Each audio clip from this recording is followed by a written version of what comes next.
తెల్లని గుర్రం చేతిలో కళ్ళం పరుగులు తీస్తూ చేసే విహారం.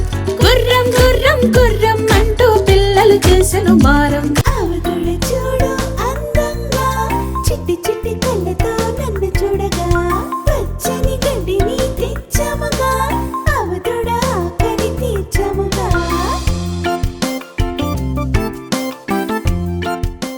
కుక్క పిల్ల చూడు